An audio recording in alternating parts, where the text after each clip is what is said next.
ఈ దయ్యాలు చేతబడులను ప్రధానంగా చూపిస్తూ సినిమాలు తెరకెక్కుతున్నాయి. ప్రేక్షకులను కూడా భయపెడుతూ ఎంటర్టైన్ చేస్తున్నాయి. అయితే ఇప్పుడు మనం చెప్పుకోబోయే సినిమా క్రిస్టియానిటీ వర్సెస్ ఇండియానా సామ్యనిజం థీమ్లతో వెన్నులో వణుకు పుట్టిస్తుంది. ఒక క్రిస్టియన్ మిషనరీ దంపతుల చుట్టూ ఈ స్టోరీ తిరుగుతుంది. రీసెంట్ గానే ఈ సినిమా ఓటీటీలోకి అడుగుపెట్టింది. ఈ సినిమా పేరేమిటి, ఎందులో ఉంది, స్టోరీ ఏమిటి అనే వివరాలకు వెళ్లే ముందు వీడియోని ఒక లైక్ చేసి సబ్స్క్రైబ్ చేసుకోండి. Thank you. ఈ మూవీ పేరు వచ్చేసి షామన్. 2025లో విడుదలైన హారర్ థ్రిల్లర్ చిత్రం. ఈ మూవీ 2025 ఆగస్టు 8న యుఎస్ లో లిమిటెడ్ థియేటర్ లో రిలీజ్ అయింది. 93 నిమిషాల రన్ టైమ్ తో ప్రస్తుతం Google play, Amazon prime video, apple టీవీలో, యూట్యూబ్ లో అందుబాటులో ఉంది. ఈక్వెడార్ లోని చింబో రాజో వోల్కోనా సమీపంలోని ఒక గ్రామంలో జియోల్ అనే క్రిస్టియన్ మిషనరీ దంపతుల స్థానిక ఇండిజినస్ జనాభాను క్రిస్టియానిటీకి మార్చడానికి పనిచేస్తుంటారు.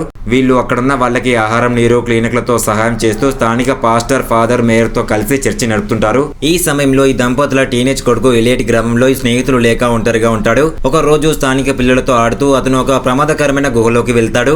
అక్కడ నుండి ఒక పురాతన దయ్యంతో తిరిగి వస్తాడు. ఆ తర్వాత నుంచి ఎలియట్ వింత ప్రవర్తనకి కాండిస్ ను భయపెడుతుంది.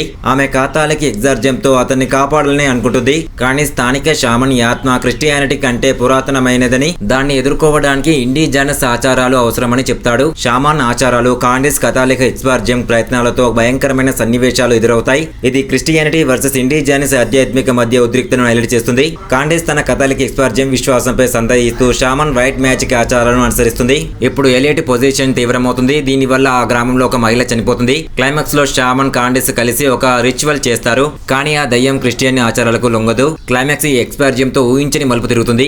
ఆ దయ్యం ఏమవుతుంది, ఎలియట్ కి ఎలాంటి సమస్యలు వస్తాయి, క్లైమాక్స్ ట్విస్ట్ ఏంటి అనే విషయాలను ఈ సినిమాను చూసి తెలుసుకోండి. మన ఛానల్ ని ఎవరైనా కొత్తగా చూస్తున్నట్లయితే ప్లీజ్ ఒక లైక్ చేసి ఒక సబ్స్క్రైబ్ చేసుకోండి. Thank you.